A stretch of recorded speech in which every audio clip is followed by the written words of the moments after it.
大家好，欢迎收看今天的野球特报。这集我们要来跟大家聊聊邓凯威在6月4日先发出战匹兹堡海盗队的比赛。没错，就是台湾时间6月4日，休士顿太空人队的邓凯威在大联盟再次披挂上阵先发，对决匹兹堡海盗队的比赛。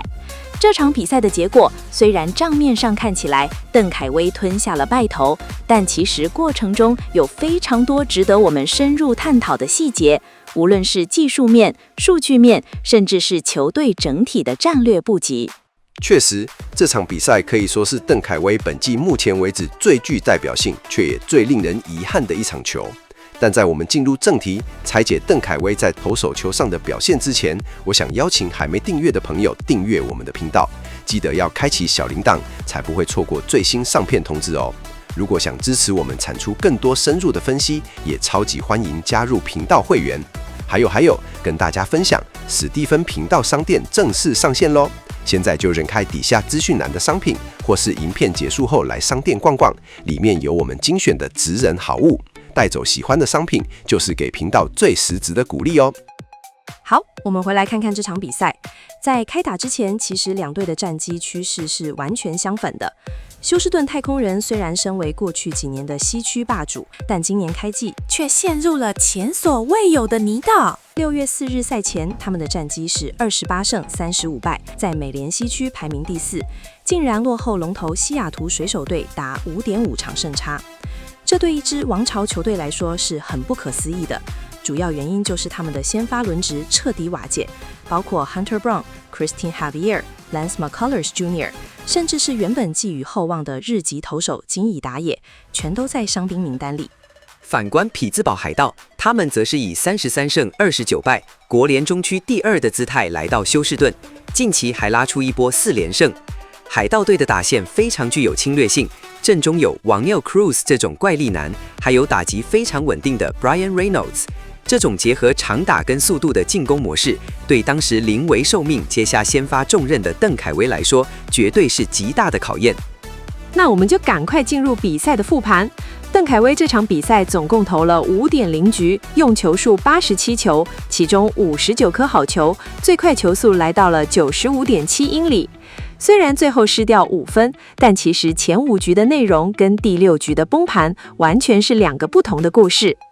没错，第一局一开始，邓凯威其实展现得很好的气势，他面对首名打者 Spencer Horwitz 只用3颗球就解决掉，但随后面对左打的 Brandon Lowe， 他在球数落后时投出了一颗近垒点偏甜的横扫球，结果被击出2垒安打。接着面对 Bryan Reynolds， 虽然顺利抓下出局数，但还是被第4棒的 Ryan O'Hearn 敲出一支 94.9 英里的速球安打，丢掉了第1分。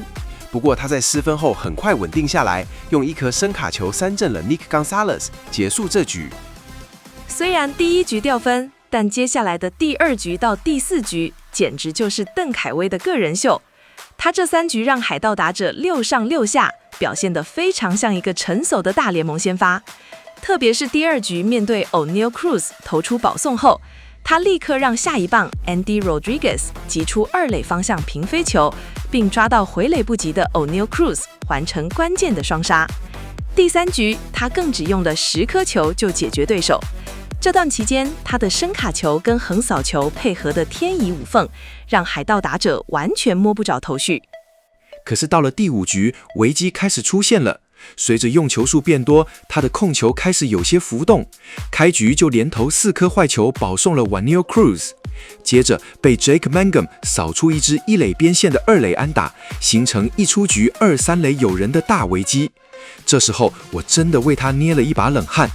但他展现了强大的心脏，先让 Jared Triolo 击出投手前小飞球，再让 Spencer Horwitz 击出内野滚移，奇迹般的守住这一局，1分都没掉。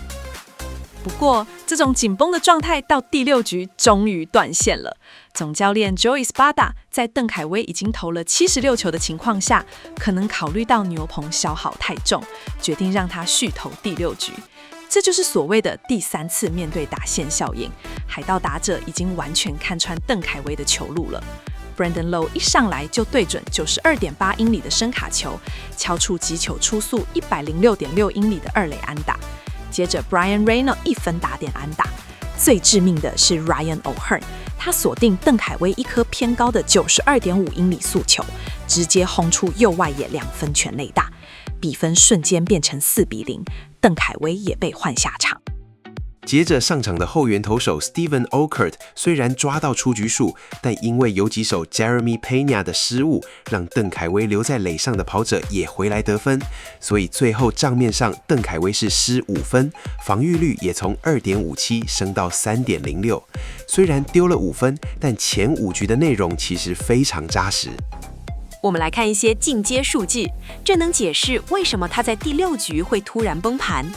邓凯威最依赖的武器是横扫球，转速可以达到2900转左右。正常情况下，这颗球跟他的速球有很好的共轨效应，也就是说，打者一开始看起来觉得是速球，结果最后一刻球会大幅度横移。但在6月4日这场比赛，他的横扫球挥空率竟然只有19%，这真的差很多。比起他5月24日对战芝加哥小熊队那场代表作，当时他的横扫球挥空率高达 32.2%， 小熊打者几乎达不到。但在这场比赛，海盗打者显然做足了功课，像 Brian Reynolds 和 Ryan O'Hearn 这些经验丰富的左打，他们很有耐心地放掉掉出好球带的横扫球，逼邓凯威要把球投进好球带。当邓凯威为了避免保送而不得不把球投进去时，他那均速约92到93英里的直球就成了海盗队狙击的目标。这也是为什么这场比赛他全场竟然只投出1次3振。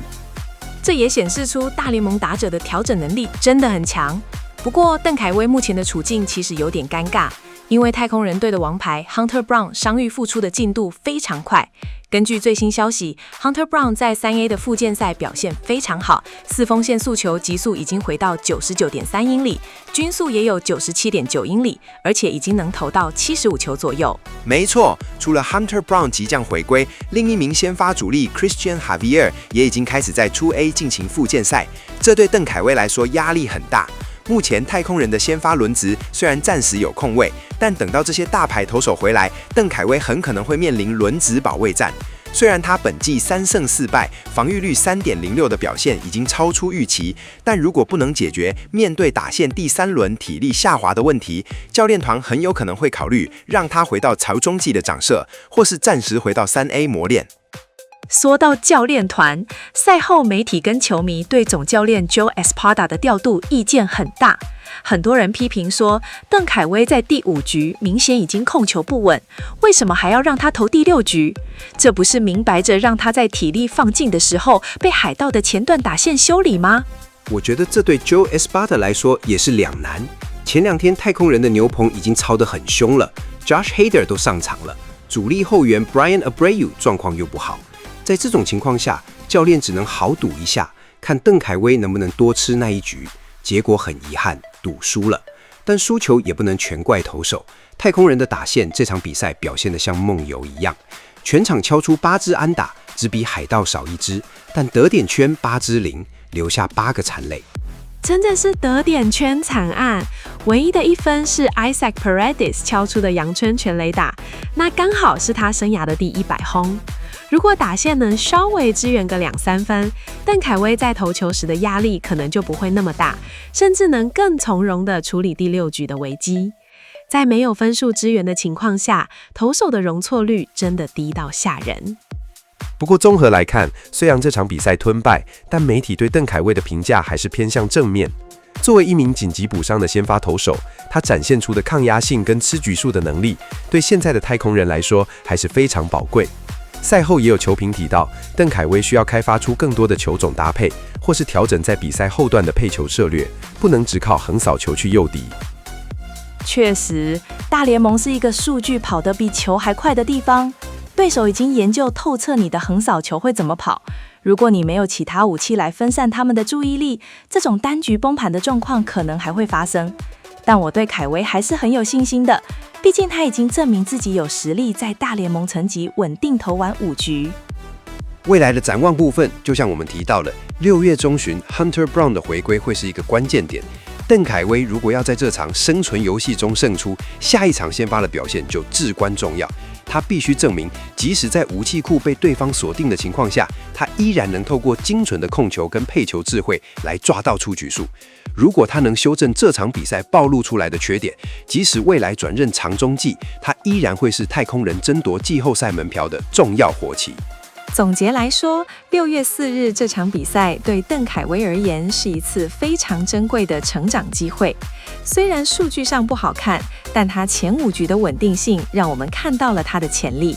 棒球比赛就是这样，有时候一局的失误或一个调度的决定就会改变全局。我们台湾球迷也会持续为他加油，希望他能在接下来的先发中重新找回统治力。没错，我们今天聊了很多关于邓凯威的进阶数据跟球队动态，希望大家对这场比赛有更深入的了解。感谢大家的收看，如果你喜欢我们的内容，记得订阅、按赞并分享出去哦。也可以在下方留言告诉我们，你觉得邓凯威接下来应该如何调整，或是你对 Joe Espada 的调度有什么看法？野球特报，我们下次见，拜拜。